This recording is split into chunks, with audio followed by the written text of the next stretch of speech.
Hey everyone, welcome back. My name is Matt, the founder of Progression, the TikTok alumni fund. I talked to Stefan last week and he reminded me about the Musically t-shirt. So I brought it one out, pulled it out of the closet and it's still wearable. So it's great. This week we have Aaron Sekhri. Aaron is based in New York and spent time at TikTok.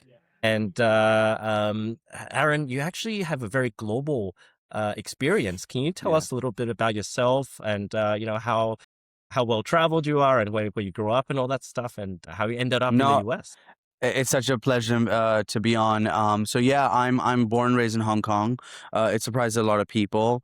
I went to a French school over there, so it was always a little bit of like looking outwards. I ended up going to Stanford after a stint in Asia, where I thought I was going to be in journalism. I thought I'd be doing something in the humanities, and I ended up doing sort of symbolic systems, which is our take on cognitive science, and that put me on the track that I've been on ever since then. Fantastic. Like growing up in Hong Kong, in Asia, and I guess Indian background, I Yeah, presume. yeah, yeah, yeah. Anything you miss from that region? I miss a lot of things, especially how well things work, especially in the context of things we're seeing right now, but I'll keep it at that. I miss how functional a lot of that part of the world is. I think also there's a different type of ambition there. And I think it's something we saw at TikTok a lot. I think that earlier in like a country's developmental journey, there's just like so much more fire, so much more aspiration, so much more energy in a way. And I think that, my time in Hong Kong especially like really typified that. Makes sense. Favorite Yeah. food from Hong Kong? Oh, dude, just Sunday dim sum, just the whole ritual, just the whole experience, just the whole thing. A Yeah, lot of yeah. fond memories of doing that.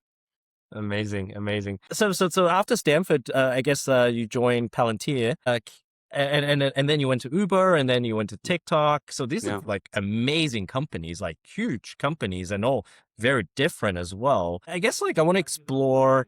Are there any like differences that stood out for you between these companies culturally, or even like work wise, etc.? Honestly, it's the similarities that stand out the most for me. I know that on the face of it, they're entirely different. At Palantir, we were deploying, you know, this data software at all of these enterprises. Some folks focus on Gov, obviously. At Uber, I was on a team helping with the deployment of autonomous cars. And at TikTok, we were doing mini apps and creator monetization. But the thing that all of these companies had in common was like this sense of relentlessness. And I think that it's only obvious looking backwards, but there was something insatiable about all of these companies in the best and most sort of like inspiring way. And even though on the face of it, it doesn't seem like there's a lot of connections, I think you can just tell when you're interviewing at places, the people were just different. Every single time I Mm. contrasted that with other places I was looking at, all the people were just different from everyone else I was chatting with. And there was a real magnetic pull in that direction, especially TikTok. TikTok was distinct in that way. Can can you emphasize a little bit more why and kind of like maybe an example? It was just some of the smartest people I'd ever spoken to. And it was people who had unlocked a really deep set of insights Mm. about not just product, but human nature, right? Yes. You're having conversations early on in the process, and you're talking to folks from sort of all around the world who have been instrumental in the camera, the product, the algorithm, the creator side, and you realize that this app that in 2019, 2020 people are thinking about as this almost a trivial way is actually just like profound, right? Yep. In terms of what it is to match in such a precise way from the hundreds of millions of videos that are in a content pool at any given time to the exact need you have in that moment.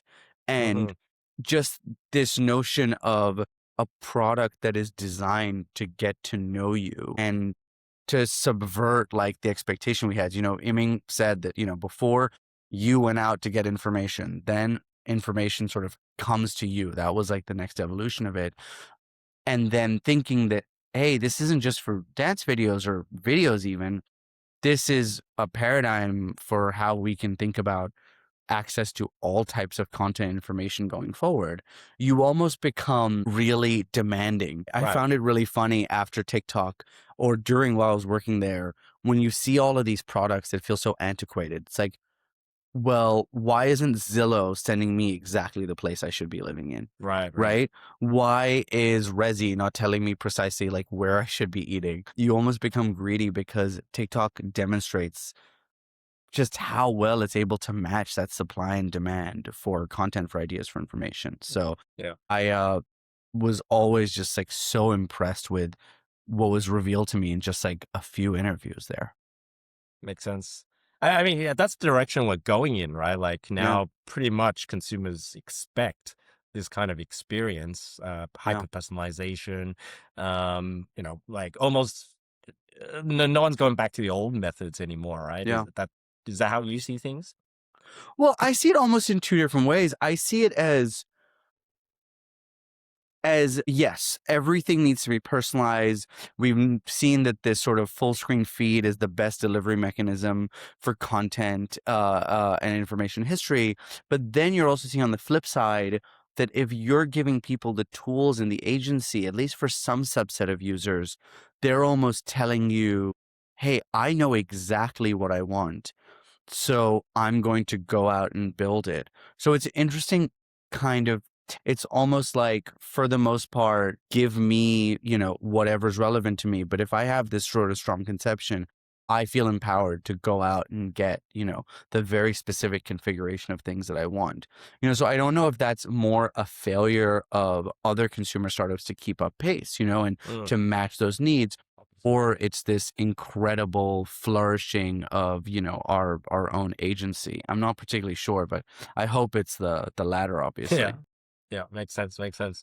Well, Yeah. let's rewind a little bit. So I guess you were at Palantir. Palantir defined this, I guess, like a model, AI model that Yeah. has become very popular and very successful Yeah. in the AI world. And can you tell us a little bit more about that and why it's so powerful? Yeah, I was a deployment strategist. I worked with forward deployed engineers. It was a really bizarre concept at the time. You try putting that on a resume, no one understands what you do, especially in 2017. Now it's great.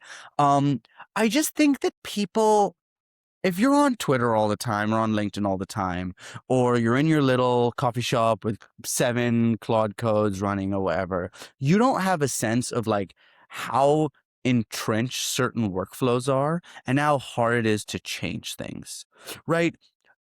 Palantir thrived when it was able to get it to state with a customer where all of its data was wrangled. Obviously, this is pre sort of LLMs, but what you have to understand is that it took a long time to understand, between the hundreds of systems that maybe over the course of M&A or different procurement or all sorts of reasons why like systems aren't talking to each other. Some things are just old. For example, when we were working on with some automotive companies, you're talking about code that was written 40, 50 years ago. It's really, really important to understand that these workflows are exceptionally entrenched and difficult to unravel. And you have people who have a pretty firm expectation of what they're meant to be doing day to day. So the deployment strategist or forward deployed engineer is just this incredibly high leverage role where you're meant to zoom out and say, okay, what is this person's inputs? What are their outputs? What is this person actually producing in a day? And how can I dramatically shift their ability to process claims, to identify defects, whatever like your use case is, much, much more quickly. And the thing is, if you're someone who's meant to, find defects on the factory floor in a certain way, you don't have that macro picture. You're not thinking about those things, right? So I think that's why the position is so in vogue. It's more just a reflection or understanding of we like laptop people have a very different world than someone who has to come in 9 to 5 and process claims all day. And there's a world in which actually being in person, understanding those workflows and navigating them with that person yields next better results than, having a couple customer calls, building something, seeing if they use it, seeing if they don't, using that sort of session analytics. And I think the last thing is what we really did that I think was incredible was you find little pockets of value that no one's looking at. You make a Yeah. case, you find champions in the org, and you do things that the business never did before. And that you can't do sitting behind your computer thousands of miles away. Yeah, yeah. Makes sense. I guess like back then it was like mostly machine learning. How's that evolved? I guess you're not at Palantir anymore, but like how do you No, but think I it's mean, been from what I different? understand, it's just the moment LLMs came around, they were really, really quick to adopt. They saw, from all the pain that they'd Yeah, had to go through on those levels, that if LLMs are able to produce code really easily or wrangle programming languages from the 60s in a way that, only a few sort of set of experts could, I think they went headlong. And I think that's been the yeah. the engine of that incredible sort of like business and revenue growth. Probably 10x to M- whatever Maybe capabilities more. they Yeah, had, right? Yeah. So absolutely. Absolutely. Yeah. I guess like working there, we've got we call it the Palantir Mafia. Yeah. Would you consider yourself one of them? Oh, not at all. But I'm excited for the equivalent for ByteDance. I think, the product thinking, especially on the consumer side, we're in such a lack of really cool, compelling consumer companies. And I just think what you guys are doing, trying to find those people who reshaped how we interact with content and how we sort of interact with information. I'm really excited for you to sort of find that ByteDance mafia, for sure. Community. We don't like to call Yes, it a mafia community. because we Nice. want to be community. Very cool. Consumer products, we want community. Yeah. So, okay. And then fast forward. So then you went to another amazing company, Uber, and I guess you were part of the ATG group there, building autonomous driving. Well, yeah, I can't take credit for all that. I was mostly working on the parts that would allow other autonomous cars to be hailed on the Uber network. So Got it. today in Atlanta and Austin, you can kind of use what Ah, we built many, many years before. I think the biggest lesson of Uber ATG is you can be 100% right about how the world is going to turn out. And if you are a year or even 6 months, you can be any amount of sort of time off the right time to do it. And it just won't yield the results that, you'd want to see as an ambitious person. So it was an amazing journey. And I think that this idea of you being able to hail, a cab or a private car or, someone to do food delivery or an autonomous ride, where the Uber network is a point of aggregation for that, I think is still correct. And I'm just super excited. I saw my first Waymo in New York a few weeks ago, and I'm just oh, really? It's so there. excited to do that. Did you jump in? No, no, sad. I went in my first Waymo in 2017. I was just, Okay, there you the go. moment I sort of heard about it, I begged any friend I could find who worked like not even at like Google X, just like in the vicinity. I first found Google Friends. Google Friends helped me find like a Verily friend, and then the Verily person Uh, shared the office with Waymo at the time, and it was amazing to sort of see where it was. I think it was pretty clear and just in an instant, like this is how people are going to go. And I remember, people talk about how comfortable and safe they feel. I just knew in 2017, every time I heard anyone after that saying, "Oh, I would never get in one of those things," I had a pretty strong gut reaction that that was not the case. I actually love the experience. Just Yeah. it's a cleaner car. It's a very smooth experience. So I Yeah. think that consumer experience plays a big role here as well. Unparalleled. Yeah.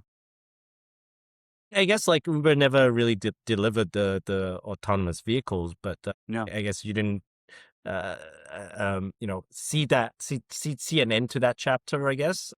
How Well, do you feel yeah, about baby. that? What was interesting is I actually was always a little bit bearish on our own ability. I remember my favorite opinion or take was that Uber should open source whatever it's built for autonomous driving. It should have as many different competitors, entrants, sort of people in the world who want to build these cars and put it on the network. I was always convinced that the power was the network. The power was a person wants to get from A to B. and their default, their heuristic is, let me call an Uber. Mm, I think that supply should be slotted into that situation. So I I actually see. think the way it's happening right now, where in Atlanta and Austin, you can get a Waymo on the Uber app, I Uh, think that's absolutely the way it should go and the way it's going to go. actually, that makes a lot of sense because, I mean, like you download another app, it feels like there could be multiple providers out there in Yeah. the future. Maybe even mom and pops that just own a few, Fleets like, or whatnot. And fleets or there's so much whatever. on the financing side that hasn't been figured out. So overall, no, I'm super bullish on your ability to grab a autonomous Uber kind of wherever you are, hopefully Yep, not too far away in the future. makes sense. Okay, so next up, you joined TikTok. Yeah. Thank you for your Mhm. contribution. So what you mentioned a little bit before about like the type of people that work Yeah. there. Was there anything else that drew you to TikTok or like, because I guess like a little bit different from Palantir. Well, Uber is a consumer app, but Yeah, it no, was shifting completely towards different. And yeah, consumer. I thought, and I mean, now with LLMs, I think they've taken the crown, but I thought TikTok was the best product in the world for a good 5, 6 years. I think it is the most prolific, compelling mind bending product in the world. And I think that it feels like hyperbole, but I think before you had ChatGPT or Claude, it was very much there.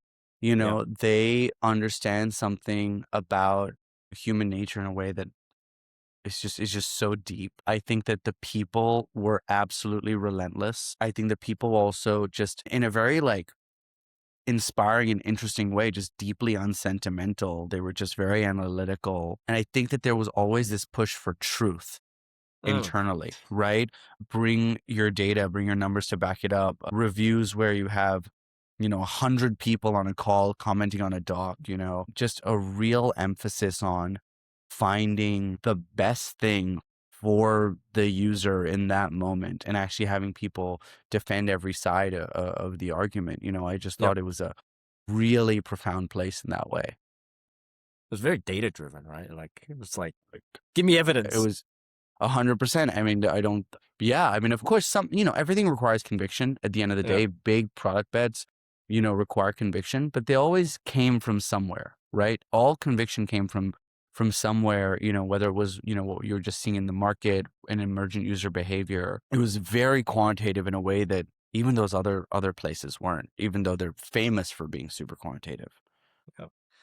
yeah. How did you adapt to the culture? Like, I guess was it easier because you had that I think it experience was from Hong it Kong? was surprisingly easy. Honestly, it reminded me of home. I felt very like at home with a lot of people. The time zones it didn't mess with me, and I think I developed some really good partnerships, especially with some PMs and engineers across the Pacific. It was something where at our best we were operating on these like 12-hour sort of turnaround. You wake up, you have a million messages in lark from your counterparts, you action them, and then you leave the next million messages, right? So I think it was something where adapted pretty well and was just impressed. Like everyone just worked harder there than any place I've ever been. And I think that's infectious. Yeah, totally. Any fun stories? Any like any? I think there's a lot of fun stories. It's just it comes down to what you can and cannot share. Um, but I will just say a high, incredibly memorable experience in every Fair way. enough. So Fair enough. Well, we'll get one out of you next time. exactly, yeah, So I guess like all these experiences culminated for you to start a company yeah, yourself. yeah. Why did you want to do that? Why did you want to become a founder? I think a good reason to become a founder is wanting to see something in the world that there isn't. And I think a it is an opportunity to level up in like a pretty profound way. Mm, You could be at all these companies, they could be super rigorous. There's nothing like being 100% accountable for everything that is going on, right? At the end of yep. the day, as a founder, as a CEO, the buck stops with you. That's an awesome feeling. I also just felt just pretty liberated to build what I wanted to build. And I think that, the specific thing has almost nothing to do with any of the experiences I had before. I just thought, I've been given this toolkit at these companies, but especially TikTok, about thinking about sort of user needs, and especially at TikTok, thinking about formats. Now we take it for granted, but full screen vertical video is a brand new format Yeah. that was, for a variety of reasons, all the way from how attractive it is to a user, but also on the flip side, how powerful it is for the algorithm. If the algorithm is a Yes. stakeholder, the algorithm loves vertical full screen video, right? So as I was thinking about formats, once you see, it's 2023 or 2024, you're seeing LLMs, obviously, you're seeing speech to text, and you're seeing just so much come about that is very just, it's so generative. It's what people are feeling now, but if you were just sort of thinking through stuff then, for me, when I heard 11 Labs sort of recordings for the first time, I was just, it's funny, you can just take these things, you can extrapolate. Like, I Yep. think not a lot of people sort of say, hey, like, this is what it is now, but you can just see what it's going to be at a certain point. I think it was a very similar feeling to riding in a Waymo on a certain track in Menlo Park in 2017 and being like, I don't know when. The hype cycle made me think earlier, but I don't know when. But eventually, every person's going to want to drive in one of these cars, Yep. right? Makes It sense. was clear as day. And with 11 Labs, it was also clear as day for me of, you can now have personalized audio in any dimension that will very soon sound indistinguishable from another human being. What can you do with that? And for Mm. me, there was always this germ of an idea, which, maybe it's quixotic, but I've always had this idea and this just urge to understand the world around me. And I feel like the products that exist for that are frankly dismal, right? Mm-hmm. Mm-hmm. If you have a question, right? If you have this burning question, whether you're in an art gallery or you're walking around the street or you are, in a new place, just generally, there's no real recourse to sort of answering that, right? Yep. And we pulled on this thread quite a bit, which culminated in founding Lawalk, which I'm happy to talk about in any way. Yeah. Please tell us. Please tell us more. So Lawalk is your personal tour guide right in your headphones. So we now, anywhere in the world you are, you get on the app, you press play, and it uses dozens of different signals to figure out exactly what to say to you that will be most resonant in that specific place, right?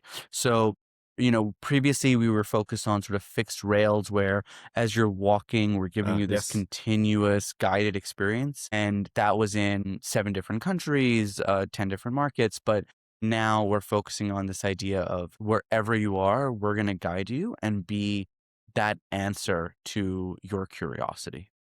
So interesting. I actually used it to walk my dog. Yeah.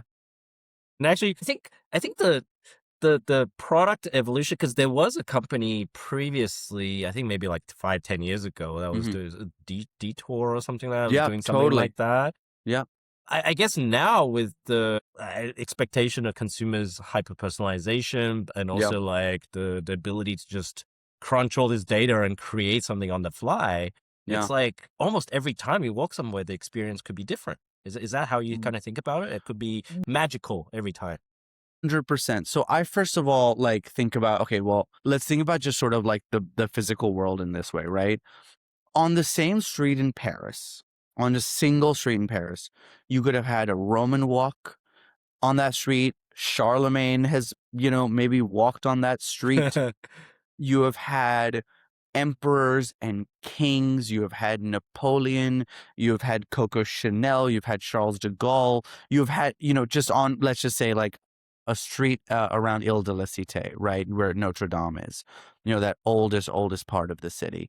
Each of these sort of layers of history, each of these moments have dozens, hundreds, thousands of stories that are replicable, right? We are trying to build a product that takes just the most interesting, compelling thing and packages it in a way where you feel like there's someone with you, you know, Mm, and with this very immersive feeling. One of the things we worked on hardest, for the experience you're talking about is generative music on the fly. yes.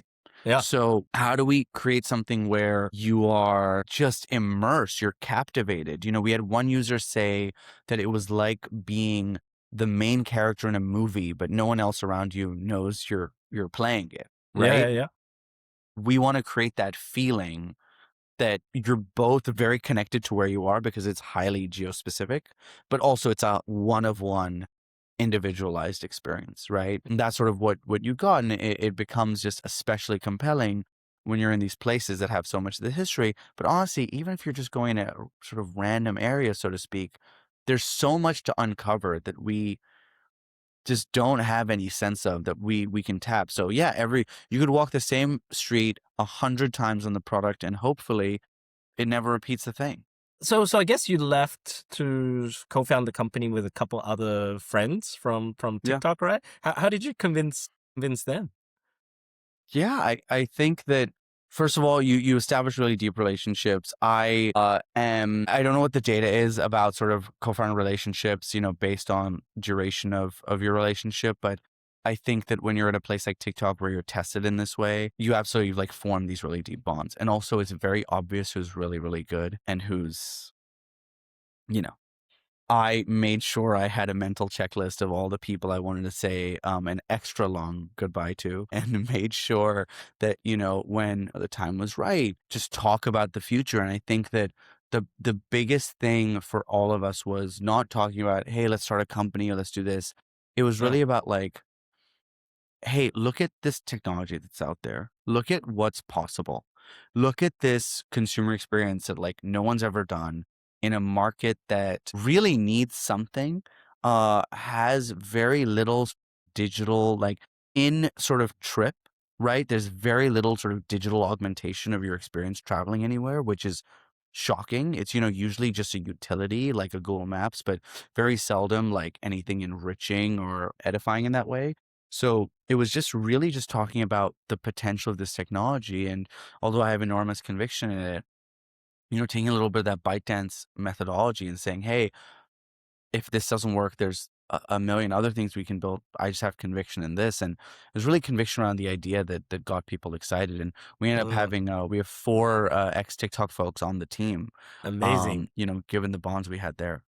That's amazing. In the last couple of months, we've met with over 30 teams from TikTok, ex TikTok folks that's building new things. I think this is Yeah. like the big window of opportunity. Like Stefan mentioned it Yeah. last time we chatted. What advice would you give to these folks, and even some of the other folks that are still Yeah. at TikTok or ByteDance and thinking about starting a company?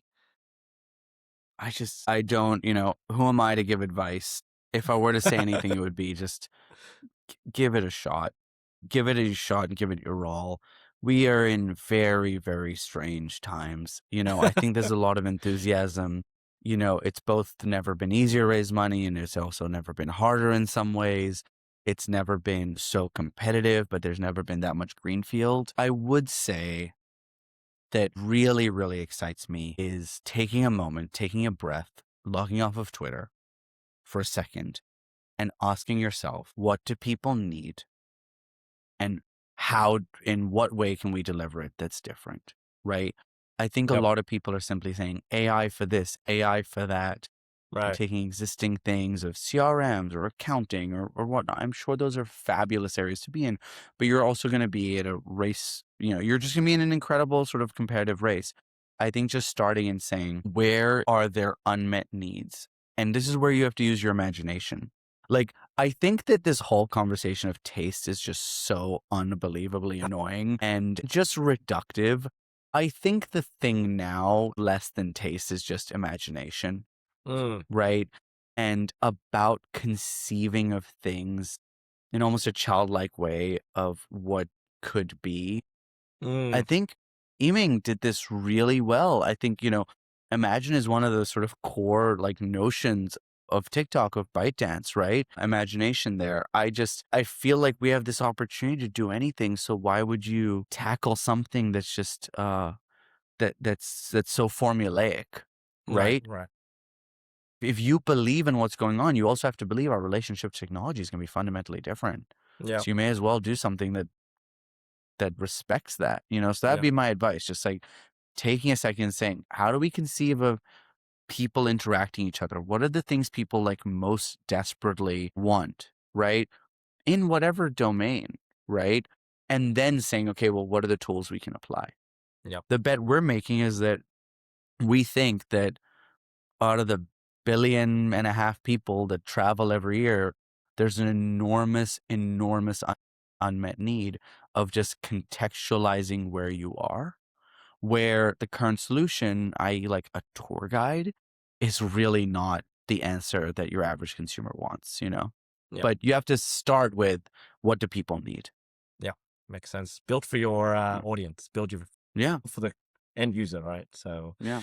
awesome. Well, thank you so much, Aaron. This has been amazing. Thank you for taking your time out of your busy day. I'm sure you guys are cranking away, building Yeah. building the company. I really appreciate it, and I look forward to seeing you next at our community event in New York. I think it'll be Absolutely. sometime in this Q2. Awesome. Count me in. Thank you.